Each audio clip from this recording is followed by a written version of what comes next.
Assalamualaikum warahmatullahi wabarakatuh. Welcome on ST Academy.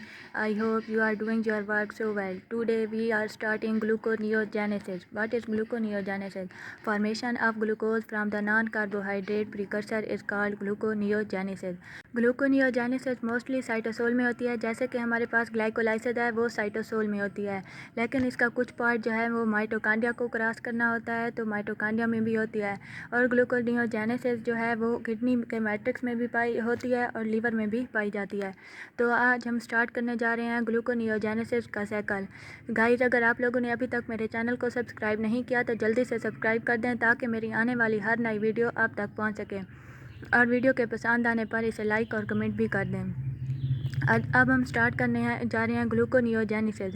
ये जो process है मोस्टली ग्लाइकोलाइसिस का रिवर्स प्रोसेस है, लेकिन कुछ प्रोडक्ट हैं जो हमारे पास नए होते हैं, प्रोड्यूस होते हैं, वो उसमें हमारे पास पायरोवेट से हम इसका साइकिल स्टार्ट करेंगे। कहाँ से करना है? पायरोवेट से। पायरोवेट से हमने स्टार्ट किया, फिर इसमें कार्बोक्सिलेशन हुई। कार्बोक्सिलेशन का मतलब होता है कि कार्बन डाइऑक्साइड हमारे पास ऐड होगी, और साथ में हम ATP का मॉलिक्यूल यूज़ करेंगे और उससे बनाएंगे ADP, और एक इनऑर्गेनिक फास्फेट ग्रुप हमारे पास रिमूव हो जाएगा। तो इससे हमारे पास बन जाएगा ऑक्सैलो एसीटेट। ये जो हमने कार्बन डाइऑक्साइड इंटर की थी तो ये इसमें ऐड हो जाएगी, रिएक्ट करेगी पायरोवेट के साथ, और इससे हमारे पास बन जाएगा ऑक्सैलो एसीटेट। पायरोवेट था हमारे पास 3 कार्बन कंपाउंड, और जो ऑक्सैलो एसीटेट है ये हमारे पास 4 कार्बन का। नेक्स्ट हम रिएक्ट करवाएंगे मालेट डीहाइड्रोजनेज एंजाइम, और साथ में हम यूज़ करेंगे NADH प्लस हाइड्रोजन आइन, और हमारे पास प्रोड्यूस हो जाएगा NAD पॉजिटिव। यहाँ से यानी कि 2 हाइड्रोजन आइन रिमूव हो जाएंगे जो कि रिएक्ट करेंगे ऑक्सैलो एसीटेट के साथ, और हमारे पास बन जाएगा मालेट। हमारे पास बन गया मालेट। जो मालेट है हमने क्यों बनाया? हम ऑक्सैलो एसीटेट जो है हमारे पास ये माइटोकॉन्ड्रियल मैट्रिक्स को डायरेक्टली क्रॉस नहीं कर सकता। इसको पहले हम इसके मालेट में कन्वर्ट करेंगे, फिर मालेट से दोबारा हम ऑक्सैलो एसीटेट प्रोड्यूस करेंगे।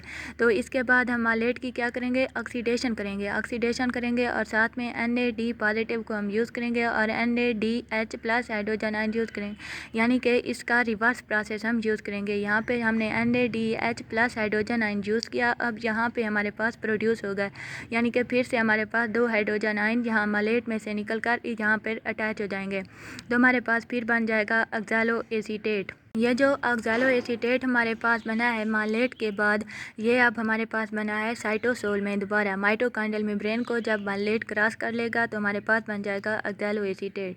इसके बाद हम गुआनोसिन ट्राईफॉस्फेट एंजाइम रिएक्ट करवाएंगे और हमारे पास प्रोड्यूस हो जाएगा गुआनोसिन डाईफॉस्फेट, और साथ में हमारे पास एक कार्बन डाइऑक्साइड भी रिमूव होगी।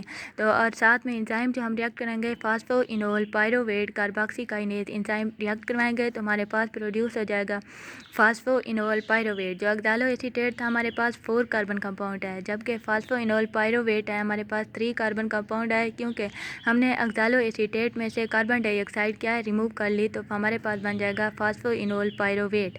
अब ये यहाँ से सारा प्रोसेस जो है ग्लाइकोलाइसिस का जैसे हुआ था बिल्कुल वैसे है, लेकिन उसका सिर्फ रिवर्स प्रोसेस है। अब हम फिर से इनोलेज एंजाइम एक्ट करवाएंगे, साथ में हम वाटर मॉलिक्यूल इंटर करेंगे। तो वाटर मॉलिक्यूल इंटर करेंगे तो हमारे पास बन जाएगा 2-फॉस्फोग्लाइसरेट। जो वाटर मॉलिक्यूल हमने ऐड किया तो वो यहाँ पे एक का जो हाइड्रॉक्सिल ग्रुप है यहाँ पर आके अटैच हो जाएगा, तो हमारे पास बन जाएगा CH2OH, और जो एक हाइड्रोजन बच जाएगा वो हमारे पास इस कार्बन पर अटैच होगा, तो हमारे पास बन जाएगा 2-फॉस्फोग्लाइसरेट। इसके बाद हम फास्फोग्लाइसरेट म्यूटेज एंजाइम एक्ट करवाएंगे और 3-फॉस्फोग्लाइसरेट प्रोड्यूस करेंगे। जो फास्फेट ग्रुप था हमारे पास 2 पे था वो अब 3 पे आ जाएगा। जब हमारे पास 3-फॉस्फोग्लाइसरेट बन जाएगा तो हम फास्फोग्लाइसरेट काइनेज एंजाइम एक्ट करवाएंगे, साथ में हम ATP को यूज़ करेंगे और ADP हमारे पास प्रोड्यूस होगी। एक फास्फेट ग्रुप जो है वो 3-फॉस्फोग्लाइसरेट के साथ अटैच हो जाएगा, तो हमारे पास बन जाएगा 1,3-बिस-फॉस्फोग्लाइसरेट बन जाएगा। ये जो फास्फेट ग्रुप यहाँ से रिमूव हुआ था वो कार्बन नंबर फर्स्ट पे अटैच हो जाएगा और बन जाएगा 1,3-बिस-फॉस्फोग्लाइसरेट।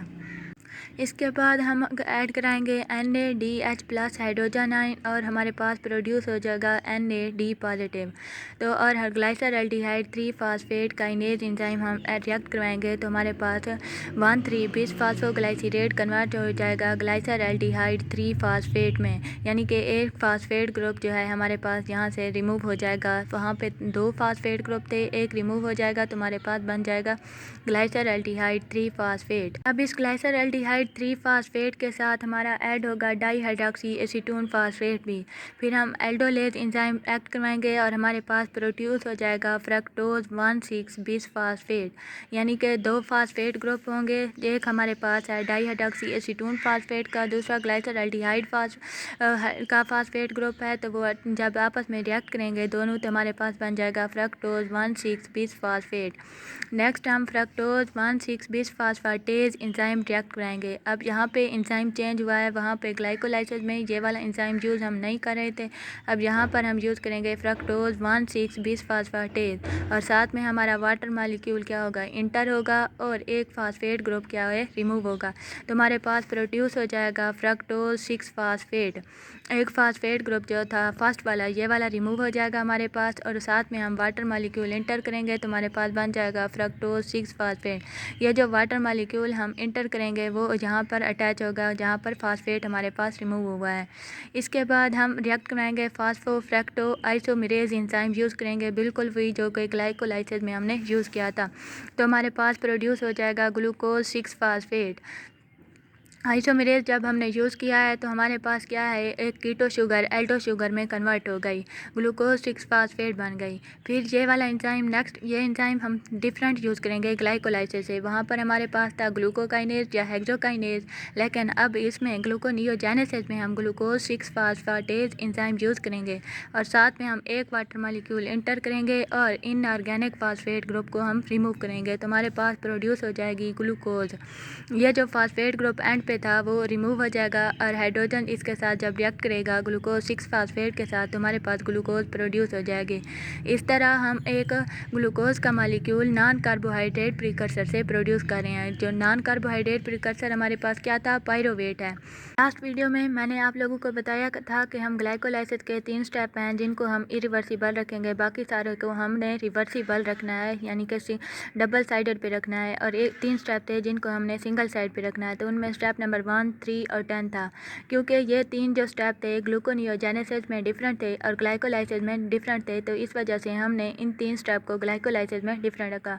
ग्लाइकोलाइसिस का जो हमारे पास स्टेप नंबर 1 था वहाँ पर हमने हेक्सोकाइनेज एंजाइम या ग्लूकोकाइनेज एंजाइम रिएक्ट कराया था, लेकिन यहाँ ग्लूकोनियोजेनेसिस में हम ग्लूकोज 6 फास्फेटेज एंजाइम यूज़ कर रहे हैं। उसके बाद जो स्टेप नंबर 3 था ग्लाइकोलाइसिस का, वहाँ पर भी हमने डिफरेंट एंजाइम यूज़ किया था, तो यहाँ पर हम यूज़ कर रहे हैं फ्रक्टोज 1,6 बिस फास्फेटेज। तो इस वजह से तीसरे स्टेप को भी हमने डिफरेंट रखा। उसके बाद था हमारे पास लास्ट स्टेप जहाँ पर पायरोवेट काइनेज रिएक्ट किया था और हमारे पास पायरोवेट बना था, उसको भी हमने इरिवर्सिबल रखा। इस वजह से रखा क्योंकि ग्लूकोनियोजेनेसिस में जो हमारे पास है पायरोवेट, वहाँ पर हम एंजाइम रिएक्ट करवाएंगे कार्बोक्सिलेशन वाला, कार्बोक्सिलेशन करवाएंगे, तो इस वजह से हमने 3 स्टेप को इरिवर्सिबल रखा, बाकी सारे को रिवर्सिबल रखा। मिलती हैं अगली वीडियो में, तब तक के लिए अल्लाह हाफिज़।